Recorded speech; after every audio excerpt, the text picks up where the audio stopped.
پتہ ہے جب کسی کے ساتھ زیادہ وفادار ہو جاؤ نا تو وہ آپ کو واقعی میں کتا سمجھنے لگتا ہے۔ میں اس لیے کہتا ہوں انسانوں کے ساتھ وفا کا رشتہ جائز ہی نہیں ہے۔ اپنے اپنے حقوق فرائض پورے کرو اور بس، زیادہ بکھیڑوں میں پڑنے کی ضرورت نہیں ہے۔ خام خواہ دنیا داری کی زنجیریں نہ ڈالو اپنے پاؤں میں۔ انسان کو اتنا آزاد تو ہونا چاہیے کہ وہ اپنے مالک حقیقی کے ایک بلاوے پر سب کچھ چھوڑ سکے۔ لوگوں کو لوگ مل جاتے ہیں، کوئی کسی کے بنا نہیں مرتا۔ یہ والی کہانی پچھلی صدی کی تھی۔ اب یوں ہوتا ہے کہ لوگوں کے پاس لوگ موجود ہوتے ہیں اور ہم یعنی کہ ہم محض بیچ کا وقفہ ہوتے ہیں۔ تھکن اتارنے کا وقفہ، موڈ بدلنے کا وقفہ، اور پھر وقفہ ختم تو تعلق ختم۔ اگر تم نے اس کو بھی آخر میں چھوڑنا ہی ہے تو پھر بہت سارے لوگوں اور زندگی سے چرا کر اسے الگ مت کرو۔ اپنے لیے کوئی ایسی عورت ڈھونڈو جو تمہاری طرح وقت گزاری کی قائل ہو۔ ہم سب کی پہلی ترجیح سانس لینا ہوتی ہے یا کھانا ہوتا ہے۔ انسانوں کی تعلقات کی باری تو بعد میں آتی ہے، اور پھر دور والوں کی باری تو انتہائی فرصت میں۔ کبھی تو کم ہوتے رابطے بالکل ختم ہو جاتے ہیں، اور پھر ایک دن پوچھا جاتا ہے جی کون آپ؟ انسان کوئی وینٹیلیٹر تو ہوتے نہیں کہ اگر ساتھ نہیں ہوں گے تو آپ کو سانس نہ آئے گی۔ اچھے لوگوں میں بری عادتیں نہیں ہوتی، اور بری عادتوں والے اچھے نہیں ہوتے۔ زیادہ کمانا قابلیت ہے تو طوائفوں کو برا کیوں کہا جاتا ہے؟ تعلیم کاروبار ہو گئی اور علم اٹھ گیا۔ بڑے سکول، بڑے کالج اور بڑی یونیورسٹی سب بڑا ہو گیا اور انسان چھوٹا۔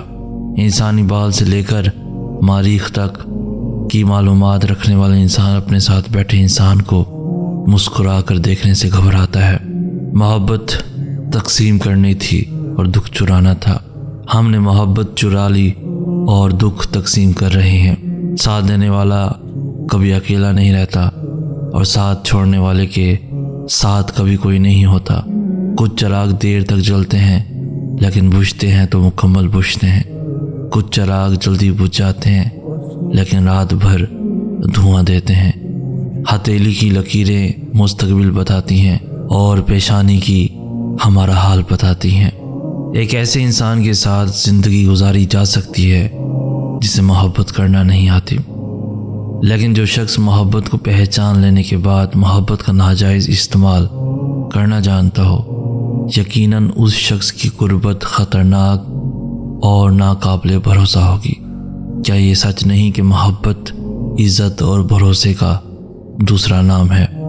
شاید میں نے ہمیشہ اپنی قدر اس لیے بھی کھوئی ہے کیونکہ میں نے خود کو ہر دفعہ ان لوگوں کے لیے حاضر رکھا جو میرے دل کے قریب تھے۔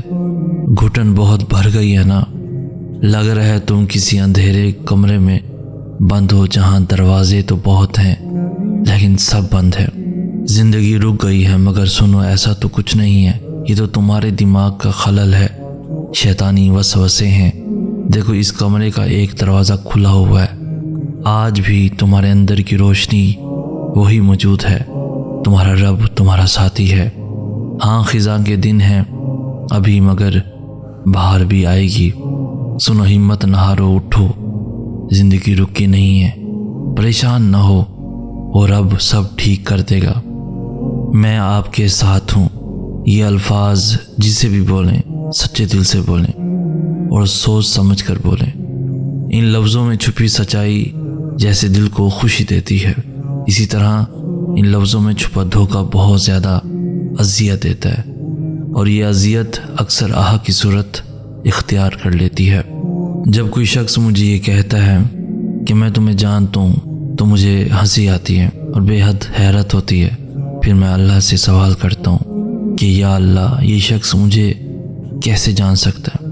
اس کو اتنی بھی خبر نہیں کہ میں مسکراتے ہوئے روتا ہوں، اس کو اتنی بھی خبر نہیں کہ میری خاموشی ہی میری گفتگو ہوتی ہے، اس کو اتنا بھی پتہ نہیں کہ میں کن مرحلوں سے گزر کر یہاں تک پہنچا ہوں۔ کتنا کمزور ہے دعویٰ اس شخص کا جو یہ بھی نہیں جانتا کہ میں کیا ہوں۔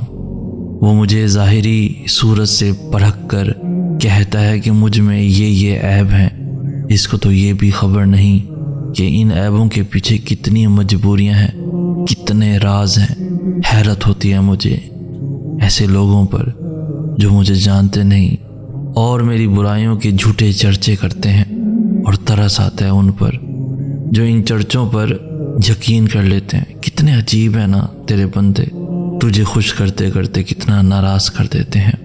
بہت سے لوگ تھے وہاں، میں بس اپنی آگاہی کے عذاب میں جلتا رہ گیا۔ مجھے لگا تمہیں میری ضرورت ہے، میں نے خود کو زندہ رکھا تمہارے لیے خود کو زندہ رکھا، اور تمہیں یاد بھی نہ تھا۔ نہیں سوری، یاد تھا، ہاں یاد تھا، لیکن ایک اضافی پتے کے طور پر۔ کتنے مزے کی بات ہے نا، کوئی آپ کو چاہتا جائے اور چاہتا جائے، آپ سے محبت کرتا جائے، آپ کو معتبر کر دے، پھر آپ بے پرواہ ہو کر جہاں مرضی رہیں، دنیا کے کسی بھی کونے میں، پر آپ جانتے ہوتے ہیں کہ جب کوئی نہیں ہوگا تب یہ ایک باقی ہے۔ تم صرف خود کا فائدہ دیکھتے ہو، دوسرے انسان کے بارے کیوں نہیں سوچتے، جس نے اپنا آپ تم پر خالی کر دیا ہے، اور اس کے لیے تم بے دوش نہیں ہو، تم بے قصور بالکل نہیں ہو۔ محبت جاتی ہے تو اس کی جگہ نفرت لے لیتی ہے۔ نفرت میں کون جلے گا، کرنے والا یا سہنے والا؟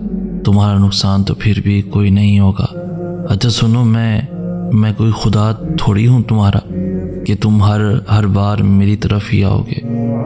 ہاں لیکن ایک بات میں خدا کے جیسا کروں گا، اس کے ساتھ رہتے ہوئے مجھے بھی اس کے جیسی باتیں کرنے کی عادت ہو گئی ہے، اور وہ یہ کہ بے نیازی ابھی تم نے دیکھی ہی کہاں ہے۔ تم اپنی مرضی سے محبتیں کرتے ہو اور چھوڑتے ہو اور بدلتے ہو۔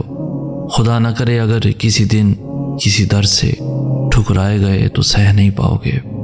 تمہیں پتہ ہے نا تنہا ہونا کسے کہتے ہیں؟ کہ جب تم اللہ سے محبت کا دعویٰ کر دو اور نتیجتاً وہ تمہیں آزمانے لگے۔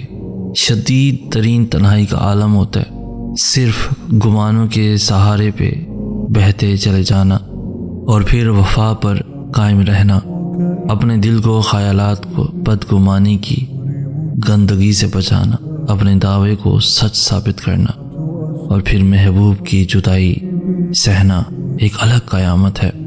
جس کے لیے ساری دنیا کو چھوڑا ہو وہی تنہا کر دیتا ہے۔